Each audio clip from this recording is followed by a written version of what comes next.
Jason here again from Free Guitars for Kids. We're on to lesson number 10, and we're going to continue on with some other stuff that we've done before and add in some new stuff as well. So we're going to start by going back to counting, okay? And we're going to count with the downbeat and the upbeat because that's going to help us for the song that we're going to do for this lesson. And we're just going to start by getting our count going. 1 and 2 and 3 and 4 and 1. Just establish that in your head, okay? So now what we're going to do now is we're going to create a couple different strumming patterns. We're going to rest on the end of 1 to start. So it'll be 1, 2 and 3 and 4 and 1, 2 and 3 and 4 and 1, 2 and 3 and 4 and. Now my recommendation for that one is just to play every chord that you've learned at this point with that strumming pattern. So 1, 2 and 3 and 4 and 1, 2 and 3 and 4 and whatever chord it is you know. Just practice that strumming pattern. So the next strumming pattern is the one that's going to be a little more tricky, but also extremely popular strumming pattern.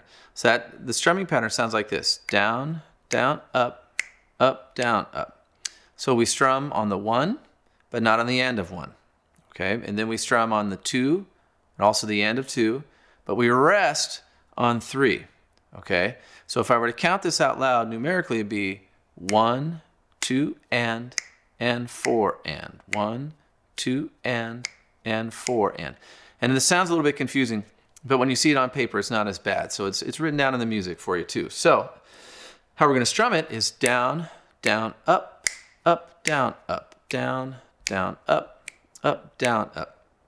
And you can just go back to the easy E minor if you want to for this, just to practice it. But it'll be down, down, up, up, down, up, down, down, up, down, up.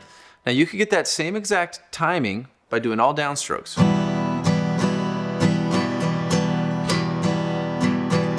But we don't want to do that because it disrupts the flow of what we're trying to do.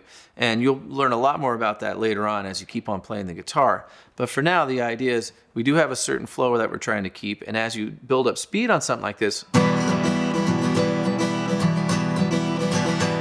the option to do something like all downstrokes or even all upstrokes is pretty much off the table. So you definitely want to get used to strumming it that way.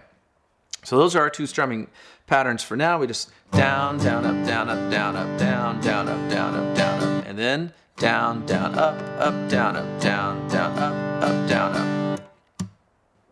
Okay, so let's add in some new chords to do our strumming patterns with. We're going to add in what's called the 7th chord. Now, without getting too detailed on it, it's basically adding in one extra note on chords you already know. And we're going to start with some really basic ones, just basically A through G. So we're going to go A7, B7, C7, D7, E7, F7, and G7. Now, just like any other chord, it's important to know that there's a lot of different ways to play the same chord. There's easier ways, more difficult ways, more and less useful ways. We're going to take some very common ones, and there's only one I'm really going to give you sort of an abbreviated version of the chord because the full version of the chord is slightly difficult, and that's the F7. But I'll just walk you through these, and they're all written down, so I think you'll be able to tackle them, but here's what they sound like. So we have A7, B7, C7, D7, E7, now to the F7. Now a full F7 might look like this, and it sounds great, but we're not going to do it that way for now. We're going to make it a little bit easier, and we're just going to try that. And that's what you're going to see written down there, okay? So then finally the G7 is right there. So we have A7, B7, C7, D7, E7, F7, and then G7. Now, there's other types of 7th chords out there, okay? When we just see A7, B7, it's actually what's known as a dominant 7. We don't really have to use the term dominant 7 because it's already assumed. But there's other types of chords like A major 7 or A minor 7 or A minor 7 flat 5, A diminished 7, lots of different types of 7th chords. Any of the other type of 7th chords will be specified. So if it's supposed to be an A minor 7, you'll see an A with a little m and then a 7. Or an A major 7 will have an A with an uppercase M and then the 7 after it. So these are all what are called dominant 7th chords. So practice those, practice them all with a strumming pattern. And let's get to our next song. And the song is Good Riddance by Green Day. So the one that we're going to utilize is the one that went down, down, up, up, down, up, down, down, up, up, down, up. Now throughout the song, it progressively gets a little bit looser and looser as far as the strumming goes, but you could survive the entire song with just that strumming pattern and make it sound really good. So here's what the riff sounds like. I'm not going to go too detailed into it, except for one thing I want you to really pay attention to is that in this whole intro riff, this third finger on the 3rd fret of string number 2 stays. It does not move. So I'll play it slow, but here's what it looks like.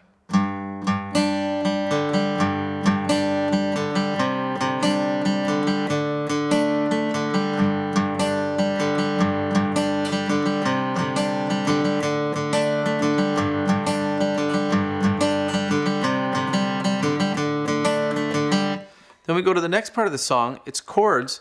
We keep the same exact directional strumming or picking, but we're picking full chords or strumming full chords instead of the individual notes. So we start with an E minor to a D, this chord called a C add 9, which is very similar looking to a G. It's a pretty easy transition, C add 9 to G. All we're doing is shifting 2 fingers. But here's what the next section of the song sounds like.